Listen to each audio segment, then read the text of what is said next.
여진족의 금 등장과 송 최대의 치욕, 정강의 변. 거란과 송이 화북을 두고 대치하던 시기인 11세기 초 거란의 뒤쪽 만주 일대에서는 새로운 민족이 발흥하여 세력을 키워나갔다. 이 세력은 말갈이라 불리던 부족인 여진이다. 여진의 발흥은 송나라, 요나라, 고려의 균형을 이루던 동아시아 전역을 다시금 전란으로 몰아간다. 여진은 기본적으로 반농경 반수렵을 병행하는 민족이다. 이들은 고구려의 후예인 발해가 건국되자 발해에 복속되었다. 그러나 요나라에 의해 926년 발해가 멸망하자 다시 거란, 요에 복속되었다. 그러나 이들은 발해 시절에도 자신들의 정체성을 계속 가지고 있었고 요나라 시기에도 복속되긴 하였으나 여전히 정체성을 지키고 있었다. 여진이 요나라에 귀속한 정도를 가지고 남쪽의 수겨진과 북쪽의 생여진으로 구분되기도 하였다. 생여진은 요나라와 거리가 어느 정도 있는 북만주 일대에 거주하며 지금까지 전해져 온 생활 방식을 유지하고 있었다. 그에 반하여 수겨진은 요의 지배에 복속되어 점차 농경 생활에 익숙해져가는 생활 방식을 갖게 되었다. 이러한 상황에서 요에 대항하여 생여진의 완안부에서 봉기의 깃발이 올랐다. 1113년 생여진 완안부의 아골타는 여진부족의 연맹장이 되었다. 아골타는 현재 아무르강의 배수지역인 하얼빈시 아청구 일대를 지칭한다. 이곳에서 발흥한 여진 세력은 1114년 요를 상대로 선전포고를 한 후 거병하여 여러 전투에서 승리하였다.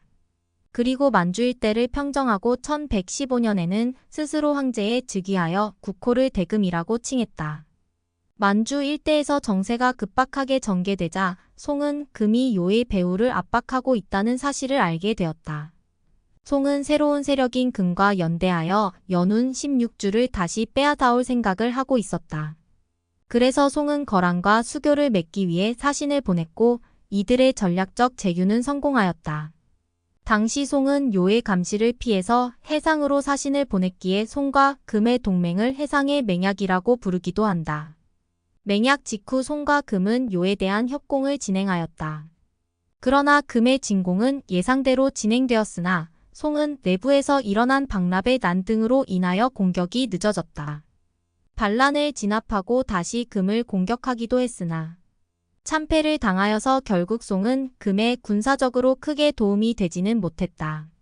결국 송은 금의 대가를 지불하기로 하고 그 원조를 믿은 금나라는 요나라를 1125년에 멸망시켰다. 그러나 송은 금에게 전쟁에 대한 대가를 지불하지 않았다.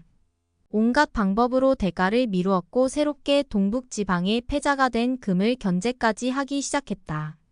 이로 인해 양측의 신뢰는 무너졌고 금은 송에 대한 군사적 공격을 감행한다.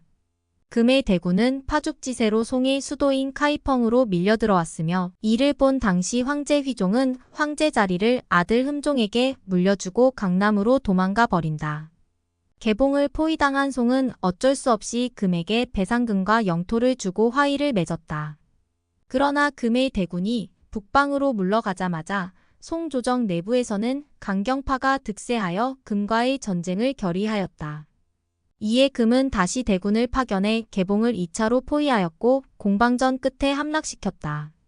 그리고 휘종과 흠종 수천 명의 포로를 잡아 북방으로 끌고 갔다.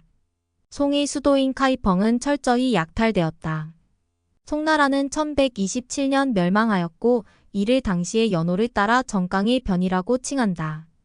북송의 마지막 황제인 흠종의 동생이었던 조구가 남쪽으로 도망쳐 항주에서 황제를 선언하고 금의 영향력이 미치지 못한 강남에서 송을 재흥하였는데 이를 남송이라고 부른다. 거란의 역사와 마찬가지로 여진민족의 역사는 중국사로 편입할 수는 없을 것이다. 그들의 역사는 그들의 역사대로 평가되어야 하고 어느 항목으로 카테고리화 시킨다면 중앙아시아사로 편입할 수 있을 것이다.